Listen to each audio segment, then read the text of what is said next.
Next up is one company that has been spending a lot of time in thinking and implementing cybersecurity in their organization.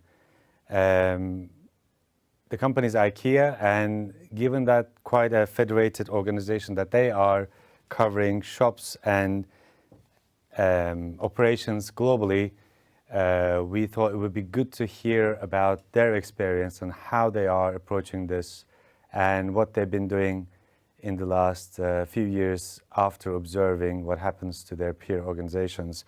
Now I have Paul Stensson on the line with us. Paul, good morning to you. Good morning, Stensson. Good morning, and you are the head of cybersecurity at Inca, and I know from firsthand that you've been very actively involved in the next generation of cybersecurity in Ikea. So what can you tell us about your efforts and what is next for you in Ikea? So thank you for having me, and I think that there will always be a next. We are on a journey. The world around us is changing at a rapid pace, and we need to be inside that change cycle and making sure that we are prepared for the things that you've heard in other presentations here. So, meeting Inca realities in a digital world. So you probably know Ikea as a hardware company, probably less silicon based and more wood based, but still. But this digital business that we are building is also turning us into a software shop, where there are new challenges compared to what we've seen before. And I think all of us here on this call as well is in various stages of a digital transformation. And the past year has probably shown us the strongest driver of digital transformation ever in COVID-19. And at some point during the spring here, Ikea was in some markets reaching 7 times volumes on the e-commerce that we normally see. And we can also see, at least now prior to wave 2 starting to approach us again, that when things started to return a little bit more to normal again and our stores were opening up across the world, that e-commerce was actually sustaining on a higher level than it was pre-COVID. And this suggests that there is definite consumer behavior that is changing out there. Here we're talking about being people-centric and value-driven.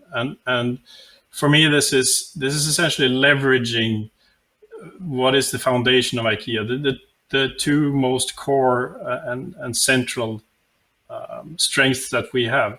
The belief in our Ikea people and Ikea values.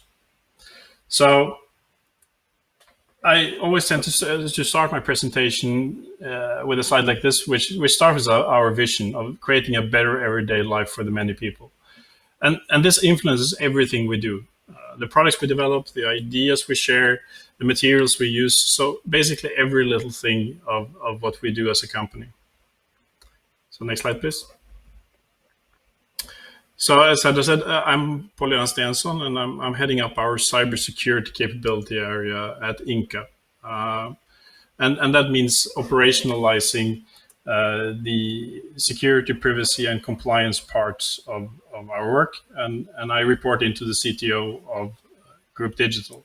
We also have a more classic CISO office that sets the Northern Star. This creates our steering documents and so on that we align with. It says Inca here, and I think Sada touched on this, that Ikea is a big concept, and we are a franchise setup.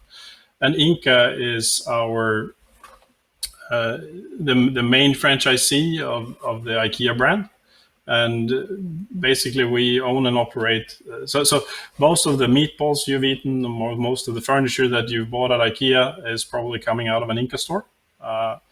So we own most of the blue boxes on potato fields around the world, but also drive most of the Ikea e-commerce. So for myself, as a bit of a history and having a little bit of fun, I came through university as probably not such a good student. I did spend most of my time in the university basement in the computer club. alternating between Coca-Cola and beer, I believe, depending on the day of the week. And after that, I've had a number of different roles throughout. I come from a technology background, so I started out developing managed security software back in the days, and then I've had various roles in doing ethical hacking, being a CTO of a security startup, and so on. And at Ikea, having different roles from specialist up to running our operational security teams.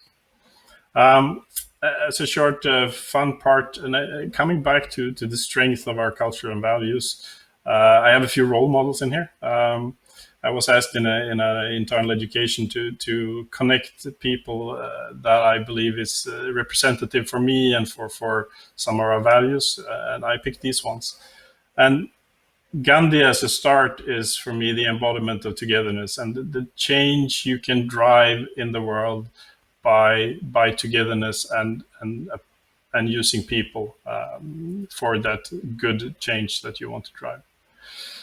We also have a bit of a Star Wars flavor to some of the things we do. And when it comes to leading by example and being the sort of the ultimate mentor out there, Yoda is going to forever be one of my favorites. But I think the last one is maybe even the most interesting, coming out of the world of the magic world of Tolkien, where Bilbo the Hobbit is essentially this small, unassuming character. He's not strong, he's not fast, he has very little talking to his advantage for being the hero. But in the end, he is the one trusted with the future of the world. And if you're not strong, if you're not fast, if you don't have these properties of a hero, then you need to find better ways in solving problems. And I think that therein lies the strength of what we each as an individual can do to drive change on the overall organization. So next, please. So this is just short numbers out of Inca Group's financial year 19. So this is more than a year old, and I'm not going to spend much time here in talking about the parts, but we're now into FY21, which is where our focus now lies on a number of different important topics. So it's our leap year of sustainability, and you can see some of the numbers in here when it comes to forestry, our investments into solar energy, wind energy, how we source materials or products. We just recently opened our first secondhand store and so on. We're also looking very strongly at the omni-channel experience so that our customers can interact with us in the best way possible, independent of which channels you're choosing, and it should be seamless move between them. In this one, there's about 374 stores. During FY20, we've opened a number more, and I expect this actually to also then continue to grow increasingly, as one of our main drivers now is also how to move into a city expansion. The consumer behavior we're driving to that potato field is not the norm going forward, and we need to be present and have meeting places with our customers where they want to be. So next, please. So if we look at our digital journey and the Inca transformation, we're now about 20-ish months down the road of sort of officially starting a large-scale transformation. And it comes with a number of different things. So we're making engineering core competence, if that is in software engineering or cyber engineering, but these parts are core for us. So we're moving away from an outsourced model of development to in-house building. And a lot of the classic things you'll find out there, waterfall to agile, moving away from a sort of a business demand IT delivery model into autonomous, empowered teams that drives outcomes. We're setting up this in a domain structure where we align the outcomes that we want towards our business and seeing digital essentially as a business. It's no longer an IT department only, but making it into its own P&L and driving business actively, as some of the previous speaker was also talking about. As far as cybersecurity, we've grown in this time from about 15 people into 70 through different means, aggressive recruiting, some additional consultancy, but also moving some internal teams that have been sitting around the organization into the sort of the cybersecurity family. And so how did we do security before? And why was this not necessarily very successful? So we've historically been quite audit and compliance led. And unfortunately, this tends to lead you into a scenario where you're treating symptoms. And compliance should be something that is more of a consequence. So if you do security and privacy correctly across your organization, well, then compliance is sort of a consequence of that work. And it's important to start from that end in order to drive the correct outcomes. Another is this trust in technology, so buying yet another security product to solve your problems. And I'll happily admit that I at times fall into this category as well, because blinking lights and cool, shiny new gadgets is always fun. But it needs to be a means to an end and not the other way around. On the hero-led side, we have a terminology in Ikea we call kraftsamla. And this is where we, with purpose, gather around a certain problem and we drive it to resolution. And COVID would also, again, be a good example of this, where we needed to change things within our organization to meet up to a new world around us. But the important part is that, and we need these heroes, but our heroes shouldn't be our first resort. It should be the last resort. There needs to be many things in place that should handle the situations without having to trust our heroes to step up each and every day around the year. Next, please. So the future for us is about creating digital trust, and we want to drive informed, conscious decision in the full organization, and we need to make some and empowering this behavior in every single coworker. But we also need to realize that we are facing a risk landscape. We don't do security because it's fun and interesting to do security. We do it because we're meeting a risk landscape. But we also need to transition the conversation a little bit away from only the cost avoidance of the risks that we have, but focus more strongly on how this enables business opportunity. Because the greatest opportunity for our business likely also lies where we have our most valuable data. And if we don't understand risks, if we are not good at doing security and privacy, we cannot use and explore those opportunities in a good way. We're putting our product teams at the center of everything we do. It's important to understand they own the reward, but they also need to own the risk. And here I have one of my favorite statements that comes out of Netflix, and that they're talking about absolute freedom, this autonomy of the teams to do things. And the product teams loves this. Absolute freedom, they're sold directly.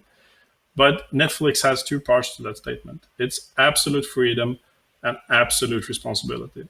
So with great freedom also comes great responsibility. And this is where we need to succeed in making sure that we align those risk-reward questions so that they're centered around the product teams. So resiliency is part of our tech strategy. And if you've read your Nicholas Taleb, this is maybe more a philosophical statement at this point, but what comes beyond resiliency? What is anti-fragile? How can we make our organization and our systems and our products and so on in a way where they are actually coming out of stress better than they were before, not only getting back to where they were? So again, this is the mindsets that we try to drive, not necessarily making sure, meaning that it's a concrete action at this point. We need to get trust built in by design, and the only way to be successful around that is making sure that security and privacy is natural in everything we do as an organization. Then I like to talk about excellence in execution, and to elaborate a little bit on this. We as a domain in security and privacy are getting more and more interested in maturity models, and some of them are better, some of them I think poses some problems to us. They often end up some sort of bell curves where once you reach sort of a midpoint in a maturity model and you go beyond, it starts to talk about restricting things in various ways, inhibiting in many cases business. And this is a dangerous narrative to run with business in my world. So I rather talk about excellence in execution tempered by choice. So essentially, the things we choose to do, we should do with excellence. We should strive for excellence. We should be the best possible at the things that we choose to do. And then we take informed, conscious decisions on the things that we choose not to do. And there's a little bit of a difference in here. And I think that's important to drive continuous improvement. The last one is a little bit play on words. We often talk about making the right way the easy way. I'm trying to turn it around a little bit. Everyone wants to take the path of least resistance. And essentially what we want to achieve, right, is that easy way to do things is also the right way. So next. So we need new strategies to focus on risk reduction. We need to have governance in place that allows the decision making and setting our clear accountabilities and so on. But it's also a bit about changing the narrative, because governance, risks, compliance, controls, audits, all of these things tend to have a negative perception in the business, right? And we need to change that rather than inventing new words for the same things. So for me, governance is about us together taking decisions. And compliance, in a sense, becomes, did we live up to the decisions we took? Are we living according to what we said we would? And this is where we need to become inclusive and making sure that it's not us coming with a huge set of things and pushing on the organization, but it's our decisions together. As we talked about people centricity, we need to empower our people. We need to look at people as part of the solution, not a part of the problem, as security often will have it. Risks are central to everything we do in whatever shape they're presented in. And we need that clarity on roles and responsibilities on all levels of the organization, including the management layer. So next, please. So what we arrived at is that we want to set up a target security operating model, and it will probably always be called a target because it's something that we likely never reach. Right? So the world is changing, and we can't expect to build something that will remain right over all the time. So it needs to change as well. So it's a continuously changing model, just as well as the landscape is changing for us. But it's a continuous strive towards what we believe good looks like. And again, we're focusing on people centricity and value driven to leverage those core strengths of IKEA. And hopefully this will then yield that digital trust. Another very important note on this that I keep talking about internally as well is that we need to understand the security operating model not as how security and privacy teams operate, but how Inca or IKEA operates security and privacy. And of course, our teams is an important part of that model, but it's a perception that needs to be seen as something that all co-workers at Inca is part of the success of accomplishing. So this is sort of the way we approached reaching our model. So starting on the Y side of things, the IKEA Vision we already have. We know what that is about to make that everyday life of the many people better. And then our mission becomes, how do we support it? And then what to this is sort of, what do we need to be good at in order to drive that mission? What is the capabilities that we need as an organization in order to drive that mission? And how is our value model? And that's essentially, in what way are we driving the uplift of these capabilities to reach the necessary level of capability to support our mission? From reasonably easy, it's our as is state today. Well, I shouldn't say easy, because in a large organization, this is sometimes harder to understand than you would think. Then the when and the where is sort of our ambition. Where is it that we need to go, and when do we need to be there? This is, of course, tightly coupled to our resourcing and capacity and so on. I have a little bit of a joke on my CTO in saying that please give me a little bit more money to make absolutely nothing happen a little bit more often. And there's an interesting perspective in this, that when we're successful, we're basically quietly brilliant and more or less invisible, but the organization as such is successful. Next, please. So this is what we have arrived at as a first take on this operating model that hopefully will continue to change over time, and what we believe will help us drive those informed, conscious decisions. And for each of these pillars, we've then further broken these down into the success criteria and the building blocks we need across the organization in order to drive this. And your mileage may vary a little bit, but I think you'll probably recognize many parts of it. It has an enterprise governance aspect to it. There's a trust control framework. And again, playing a little bit on these words around internal control frameworks versus trust control frameworks and what that means, but changing the narrative a little bit around this. A strategy and a plan of action, our enterprise security and privacy program, adaptive architecture and engineering, and then visibility and insights. And then again, from this point, not being something that is constrained to the security and privacy teams, but actually making sure that we take those concepts out into the business where it needs to be embedded in order to be successful. Next, please. So this is our view on essentially on the what here, the business of security, what we need to be good at. So we started building a capability set out of the NIST frameworks, which was a good fit for us. We've adapted it somewhat to our needs and our internal environments. It's important to understand here that we're not assigning ownership per se to capabilities as such. This is what the entire organization needs to be good at in order to meet our threat landscape. And those capabilities are realized through people in different roles and organizations, their competence, their skills, their talent. It is done through processes that structures the activities that needs to happen. It's through technology that automates or enhances the capability, and it's through information that is either consumed by or derived from a capability.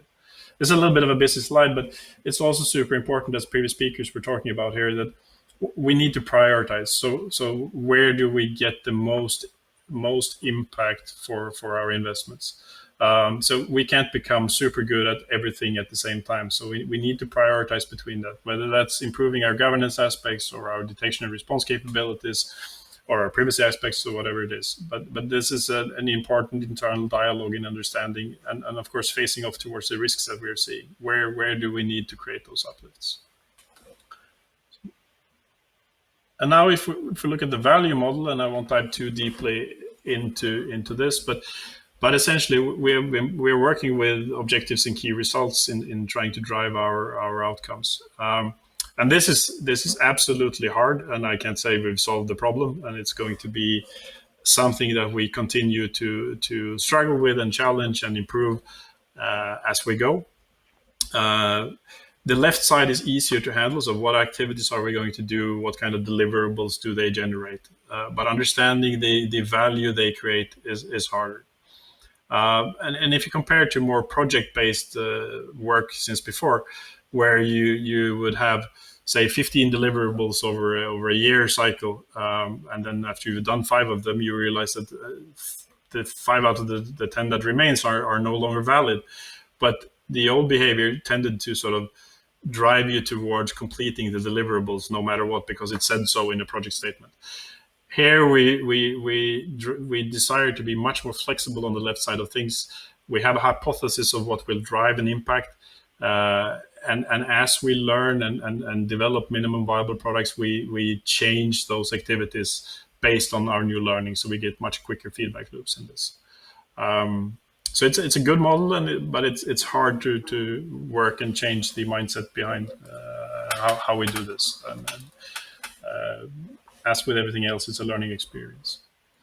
So looking a little bit more specifically at, and again, this is the cybersecurity side of things, and how we're setting things up. Essentially two parts to this picture. So on the bottom end of it, you have our capability areas divided into different groups in where we're driving uplifts. So we have two security operations teams, where one is focusing on a protect and prevent side of things, where we try to build components that are reusable across the organization or applicable for the full organization. We have one side that takes detect and respond, owning the security incident response chain end to end, and driving the ability for us to detect early and respond before things turns into a need of as previous speaker we're talking about, pulling the plug, which I hopefully hope to avoid in that way. We also have some parts around responsible disclosure and penetration testing in this team, because there's a good overlap on the competence of people. We have a privacy operation team that works with making sure that our GDPR setup and our privacy ambition, the ethical approach IKEA wants to take to things, is actually operationalized throughout our organization. We have a part for software security, working with our SSDLC and the way we build secure software in the first place. And coming back to the Star Wars themes, we have a Jedi Academy where we train software engineers on security. But we're also trying to get a good interoperability between these capabilities, right? So that Cyber Jedi program that teaches software engineers on building secure software now also have privacy modules to it. So all the things that our people need to know and understand in order to build secure and safe software, we need to bring together, and we need to meet the organization as coherently as possible, not as multiple different parts coming to them with different topics. We have a cyber assurance team that is looking at our audit lifecycle, our compliance statements, our taxonomy, our visibility and insights, reporting, and so on and so forth. There will be an IoT OT security team eventually. It's not yet established. We're working in the area in various forms, but it's something that also becomes more prevalent when we have all these devices in our network, whether they're coming out of classical SCADA software or more recent IoT technology. And actually, we are also working towards, so IKEA is in itself an IoT vendor in our home smart range and so on. On the top side of the picture is how we then face off into the organization. So I mentioned the domain structure before, and that's how we structure our business, and we set up dedicated team to operationalize these capabilities into each respective domain. So they have a matrix connection into the domain, joining the domain leadership team as a permanent invitee, but hardlining back into security so that we can keep a consistent approach across all the domains, sort of applying an equal pressure all over. Over on the right is also a little bit of a special setup, trying to have the same approach to also meeting the other core businesses of Inca, apart from retail, and also our franchise relationship with Inter IKEA that owns the IKEA brand, and where we are often, in many cases, a service provider for them. So to sort of wrap this up, I believe most of you probably recognize the gentleman in the picture.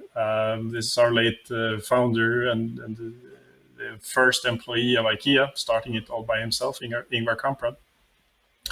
And there are many, many stories and many things to learn. And this was a man that probably was agile way before the world knew that there was something to even call agile. And as I said, with the need, being on a journey, realizing that the world changes and we need to change with it. One of his more famous statements is most things remains to be done. So we will never be done. We will continually change and adapt to the realities that we are facing as a company. Good. I think that was. I hope I kept time reasonably well. I tend to talk a Thank little you, bit too Paul. much. Appreciate that. I think we certainly share some of your role models there that I can see from your presentation. So we'll have a bit of time for one or two questions. One thing that caught my eye is this concept of teaming, and it goes back to also what Emily said, cyber being a team sport rather than being hero-driven. And if we have German colleagues, they would say also trust is important, but controls are better. So I think you sound like you are striking a good balance between trust and controls and giving responsibility. My question there is from the audience, what was your biggest challenge in at least creating what you have today, but also going forward, creating the security organization in IKEA? So it's a good question, and I think the previous speakers were also touching on it, right? So we need to change the narrative. We need to speak a little bit of a different language. It's a two-way road. We need to educate and make sure that our business leaders are understanding our reality as well. But changing that narrative, moving it away from a pure cost avoidance part and into an opportunity enabler. A personal challenge is not resorting to selling FUD, in a sense, fear, uncertainty, doubt. I think that is important. If you want to be a trustworthy leader over time, you need to be able to sell it on the value that this creates for the organization, and not by scare tactics. I think that's an important message to bring, also to gain that trust. Thanks so much for joining us from Malmö, Paul, and thanks for the insights you bring on what you're doing and planning to do in IKEA. That brings us to a close. I would like to thank all of our speakers joining us from the US, Copenhagen, Malmö, and elsewhere, Esbjerg. And also, I would like to thank you for taking the time to join us and listen to our speakers today. Now, if I were to summarize a couple of key takeaways from here, obviously it started with our minister setting the bar, being that this is actually more about security first rather than being development first, which is, I think, a strong message that she also suggested us working together with the business in driving this agenda in the Nordics.